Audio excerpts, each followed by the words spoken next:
1세대 아메이는 우리가 방문 판매 아메이라고 그래요. 그때는 세대 5가지밖에 안 들어갔기 때문에 이렇게 회원들이 어때요? 쓰고 다시 재구매해서 쓰는 주기가 한 1년 이상 걸리는 거예요. 디시더라서 한통 사면 돼요? 5딜로 희석하고. 그러니까 이게 한 6개월, 1년 써요. 근데 그 사람이 쓸 때까지 기다리고 있을 수는 없는 거잖아요. 그러다 보니까 대부분 사람들이 어떻게 했냐면 방문 판매인 거예요. 그래서 한 박스씩 이렇게 막 판 적도 있고 하여튼 그렇게 많은 얘기를 들었어요. 그래서 방문 판매 모습을 할 때도 있어요. 왜냐면 아이템 자체가 적으면 이 모습을 안 할 수가 없거든요. 그래서 우리 선배 리더님들은 진짜 그 자갈밭을, 돌밭을 걸어본 거죠. 왜? 환경들이 너무 안 좋으니까. 그리고 이제 99년도에 우리나라 IMF 터지고 나서 99년도에 그때 11월 달인가 ABM 코리아라고 쇼핑몰이 만들어졌어요. 미국에는 퀵스타가 만들어지고. 그동안은 대부분 다 사람들이 아메이를 뭐라고 생각했어요? 방문 판매나 다단계나 이렇게 생각했는데 그때 이후로 뭐냐면 쇼핑몰이 생기니까 이 쇼핑몰을 팔로 다닐 수 없는 거잖아요. 그러다 보니까 전자상거래 쇼핑몰을 분양한다. 그 당시에 이렇게 들어오면 박기원의 쇼핑몰입니다. 이렇게 나왔어요. 그럼 내가 누구한테 속이려면 그 사람이 또 쇼핑몰이 하나 만들어지는 거죠. 이게 분양하는 느낌으로 맞아 내가 백화점 하나 분양하듯이 쇼핑몰을 분양받는다는 느낌으로 이렇게 사업을 했어요. 그때 나왔던 말들이 네트워크 마케팅이에요. 그 전까지는 네트워크 마케팅은 말을 잘 거의 쓰지 못했어요. MLM, 멀티레벨 마케팅 이런 말을 썼는데 쇼핑몰 분양하는 시대가 지나고 그 다음에 2010년도 들어와서 카카오톡, 스마트폰이 나오고 카카오톡이 있으니까 아메이 사업이 대부분 다 무슨 사업이에요? 정보를 전달하는 사업이거든요. 근데 그동안 정보를 어떻게 전달했냐면 테이프. 혹시 테이프 마이마이 아세요? 뭐 CD 플레이어 이런 거 가지고 CD나 아니면 테이프를 줘서 마이마이를 가지고 듣고 다니고 뭐 이랬다니까요. 그러면서 이제 이 정보를 배워서 공부도 하고 정보를 배우고 있는데 카카오톡이 생기면서 그때부터 카카오톡 음원을 갖다 나누기 시작했어요. 그리고 제품 갖다 권할 때도 옛날에 전부 다 프린트해서 이렇게 나눠주고 아까 제가 이제 그 시간표도 마찬가지로 프린트해서 이게 종이 이만큼 써서 같이 들고 가고 있거든요. 근데 지금은 카톡을 다 하잖아요. 그만큼 이제 미디어나 이런 거 활용해서 다른 쪽 아메이가 나오죠. 그러다가 어떤 코로나가 지나고 나서 대부분 사람들이 건강에 대해서 관심이 되게 많아요. 그래서 아메이가 그때부터 지금 2023년, 24년, 25년 특히 이제 올해 기점으로 해가지고 무슨 사업? 바이오 헬스케어 플랫폼 사업. 플랫폼이라는 개념 자체가 한번 들으면 사람들은 왜? 자기한테 혜택이 되고 유리하기 때문에 다른 데 빠져나가지 않아요. 내가 물건을 하나 보내주는 거는 그 사람이 쓰다가 그만둘 수도 있지만 플랫폼에 한번 들어오면 그죠? 자기한테 유리하기 때문에 계속 거기 머물러요. 그런 비즈니스가 일어나고 있는데 그 내용을 한번 제가 설명을 한번 드려보도록 할게요. 첫 번째 플랫폼이 마이랩 플랫폼이에요. 마이크로바이오. 빌 게이츠가 2018년도에 어떤 이제 기조연수를 하면서 마이크로바이오 치매 치료제, 면역 항암제 이 세 개가 세계를 바꿀 것이다. 치매 치료제, 뭐 납득이잖아요. 그 다음 면역 항암제, 맞아요. 근데 마이크로바이오 했을 때 생소했거든요. 이게 뭐지? 그러니까 결국은 뭐냐면 아직까지 밝혀지지 않았던 부분이 그때는 마이크로바이오였어요. 근데 그 전까지는 우리가 알고 있을 때 대부분 다 인간의 질병을 예방을 하거나 질병을 관장하는 게 유전자라고 합니다. 유전자. 근데 시간이 지나다 보니까 유전자가 다 그걸 커버를 하지 못한다는 게 계속 밝혀져요. 언제? 2002년도에 게놈 프로젝트가 만들어져서 그게 알려지기 시작했는데 2004년, 2005년, 2006년 지나니까 얘가 커버하지 못하는 부분이 너무 많더라고요. 그때부터 어때요? 마이크로바이오, 장내 미생물에 대한 연구가 시작했는데 2006년도부터 한 10년 동안 연구를 하다 보니까 어때요? 미국에서 한 5천억 정도 들여서 한 3만 데이터를 모으다 보니까 변 데이터를 모으다 보니까 이 변들이 그러니까 장내 미생물들이 치매도 영향을 미치고 그 다음에 사폐에도 영향을 미치고 변비도 당연한 거고 그 다음에 내가 비만이나 모든 질병에 다 연관된다는 게 다 밝혀진 거예요. 그래서 그런 논문들이 계속 나오거든요. 그러고 나서 제일 마지막에 지금 이제 사람들이 그러면 치료하는 다른 방법 중에 질병을 예방하거나 질병을 치료하는 방법 중에 지금 가장 핫한 게 뭐냐면 대변 이식이에요. 다른 약으로 치료가 안 되면 맞아 건강한 사람이 대변을 받아가지고 내가 이식을 하니까 다 치료가 돼요. 그런 논문들을 많이 들어보셨죠. 근데 이걸 갖다 먹으려니까 그 건강한 사람이 얼마만큼 또 다른 질병이 있는지 모르기 때문에 그 질병까지 다 온다는 걸 이제 알게 된 거예요.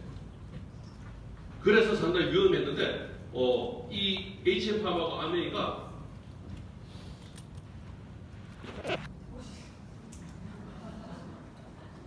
속도를 바꿔서 그래요.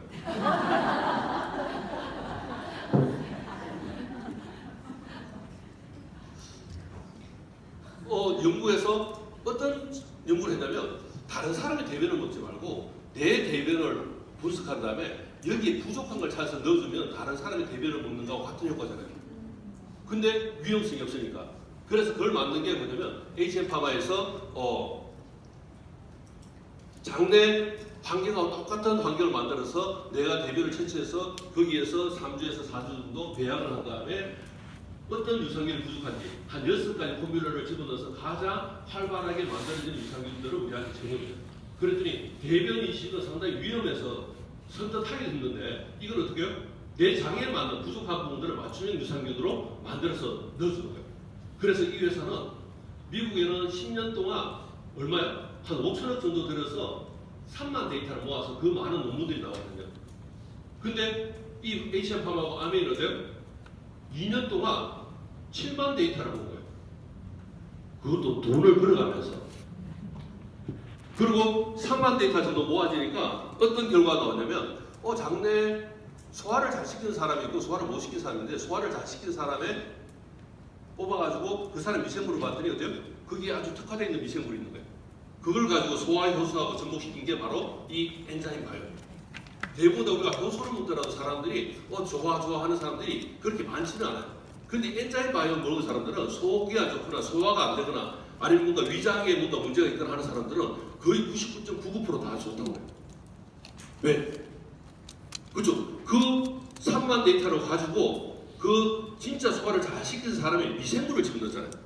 근데 이런 데이터들이 지금 7만 되고 지금 10만이 되고 나니까 앞으로 이런 제품들이 줄지어서 있다는 거예요. 그게 우리가 다른 말로 얘기하면 파이토바이옴이라고 해요. 그리고 이제 아메이가 전 세계로 지금 마이랩이 진출하고 있어요. 일본에는 내년 3월 되면 스타트할 거고 지금은 이제 파일럿 지금 테스트를 하고 있거든요. 리더들이 이제 하고 있는데 그게 끝나고 나면 내년 3월부터는 이제 일본 진출하고 그 다음에 태국 가고 말레이시아 가고 미국 가고 나중에 베트남 가면 어떤 일이 있습니다. 베트남 사람은 아무리 보도 살이 안 쪄. 거기 있는 미생물이 특화된 미생물들이 나중에 밝혀지겠죠. 그러면 그 미생물을 집어넣는 파이토바이옴이 나오면 이것도 대박이에요. 이런 제품들이 줄지어서 있기 때문에 아직까지 마이랩은 시작도 안 했다는 시작도. 그리고 이제 내년되면 변기 부착형 센서가 나옵니다. 그럼 응가하면 피비가 올라가요. 설사도 2번, 3번 하면 막 바바바바 올라가는 거예요. 그러니까 제가 드릴 말씀은 뭐냐면 아메이가 이제 새로운 어떻게 보면 하나의 플랫폼과 새로운 시대를 여는구나 하는 것들을 제가 한번 알려드리려고 하는 거예요. 그리고 이제 올해 10월 달에 보면 마이 웰니스 랩이라고 이거는 뭐냐면 우리가 건강검진을 매년 한 2년에 한 번씩 하잖아요. 그 데이터가 내한테 이렇게 축적되는 건 아니잖아요. 그죠? 보고 나서 그 다음에 잊어버리고 만약에 내가 몸이 좀 안 되면 의사가 약을 하나 주고 그 다음에 가면 또 약을 2개 주고 그 다음에 가면 약을 3개 주고 나이를 먹으면 먹을수록 약 숫자는 늘어나지만 내 건강은 좋아지진 않잖아요. 근데 그게 우리의 현실이거든. 왜냐면 그 관리를 해줄 수가 없는 거예요. 그리고 그 내용을 보더라도 우리가 이해를 하기 힘들어. 근데 내가 이제 여기에 아메이에 마이랩이라고 하는 그 사이트가 들어오면 그 사이트에 정보 제공 동의하면 이 건강검진 데이터가 여기 다 끌어와요. 끌어온 다음에 어때요? 내가 설문에서 잠을 어떻게 자는지, 내 운동을 어떻게 하는지, 그리고 내가 활성산소 포화도나 아니면 근육량 이 체크하는 것도 병원에서 다 체크할 수 있기 때문에 그 체크하면 그 데이터에 들어와서 내한테 노화 속도를 이렇게 보여줘요. 우리가 건강검진 데이터들을 아니면 그 말들을 우리가 이해하기 되게 힘든데 이 노화 속도는 명확하게 알 수가 있거든요. 그 다음에 여기서 끝나는 게 아니에요. 이걸로 끝나면 이것도 또 마찬가지일 건데 여기에서 어떻게 하면 이걸 줄일 수 있는지 솔루션을 제공해줘요. 그러니까 병원에 가면 솔루션이라고 할 수 있는 거는 딱 하나밖에 없잖아요. 약밖에 없잖아요. 근데 여기는 내가 영양이든 운동이든 아니면 근육을 어떻게 키워야 되는지 운동을 어떻게 해야 되는지 하는 솔루션을 가지고 우리가 그분하고 커뮤니케이션을 하면 자 처음에 내가 해서 건강 노화 속도가 1.2야. 근데 6개월 뒤에 한번 재보자 하는데 1.15가 됐어. 그 다음 또 6개월 뒤에 재보면 1.1이 됐어. 그 다음 6개월 뒤에 재보면 1이 됐어. 이렇게 만들 수 있는 플랫폼을 우리한테 제공해 준다는 거예요. 이거는 너무 대박이지 않나요? 네. 세상에 어떤 일도 지금 건강이 나이를 먹을 때 건강이 더 좋아지는 경우는 있다 없다? 진짜 없어요. 근데 그런 것들을 보편화된 플랫폼으로 우리한테 제공을 해주고 우리가 그걸 활용해서 회원들을 그 플랫폼에 들어오게 만든다면 그 회원이 그 솔루션을 쓸 때마다 내한테 수입이 들어온다. 놀래야 되는데. 그래서 이런 플랫폼들이 들어와요. 그러면 한번 들어왔던 이 플랫폼에 한번 들어왔던 회원들이 그 다음에 빠져나갈 가능성이 있을까 없을까요? 줄죠. 왜? 자기한테 유리하니까. 자기 정보가 데이터가 축적이 돼서 자기께 계속 볼 수 있잖아요. 그리고 예측 가능하잖아요.